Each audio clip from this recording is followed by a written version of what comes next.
বগীনদীত ধৰতি আৱা জনভাগিদাৰী শীৰ্ষক সজাগতা সভাত অংশগ্ৰহণ বিধায়ক মানৱ ডেকাৰ। দেশৰ জনজাতীয় লোকসকলক বিকাশৰ নতুন বাটলৈ আগুৱাই নিয়াৰ স্বাৰ্থত আৰম্ভ কৰা জনজাতীয় গৌৰৱ বৰ্ষৰ অংশস্বৰূপে আজি কদম লাইমেকুৰি হাজং গাঁৱত ধৰতি আৱা জনভাগিদাৰী অভিযান শীৰ্ষক এখন সজাগতা সভা অনুষ্ঠিত হয়।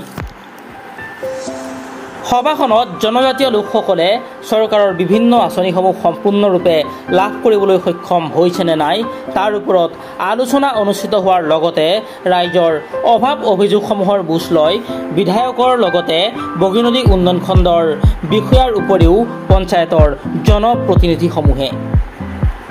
এই সভাত লখিমপুৰ বিধানসভা সমষ্টিৰ বিধায়ক মানৱ ডেকাই মুখ্য অতিথি হিচাপে অংশগ্ৰহণ কৰি কেন্দ্ৰ আৰু ৰাজ্য চৰকাৰে জনজাতীয় লোকসকলৰ সৰ্বাংগীন উন্নয়নৰ বাবে লোৱা বিভিন্ন পদক্ষেপসমূহৰ বিষয়ে অৱগত কৰে।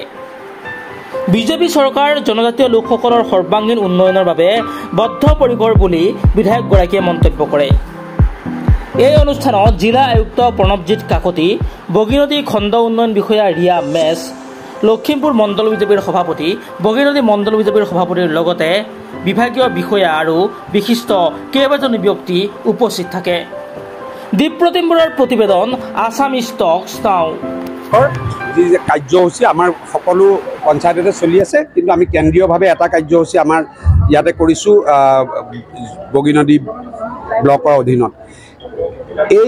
এই প্ৰক্ৰিয়াটো হৈছে যে বিশেষভাৱে আপোনালোকে জানে যে আমাৰ সমাজখনত জনজাতীয় ব্যক্তিসকল পিছপৰা, তেওঁলোকক যাতে সকলো আঁচনিৰ সুফল পাব পাৰে। আৰু যোৱা বছৰ আমি সংকল্প য'ত লৈছিলোঁ যে কোনে কি আঁচনি পাবলৈ বাকী আছে লিষ্ট লৈছিলোঁ, আজি সেই মানুহবিলাকে এই আঁচনি পোৱা আৰম্ভ হৈছে। সেই কথাকে আমি জানিবলৈ আৰু জনসাধাৰণক সজাগ কৰিবলৈ আজি সভাখন কৰা হৈছে।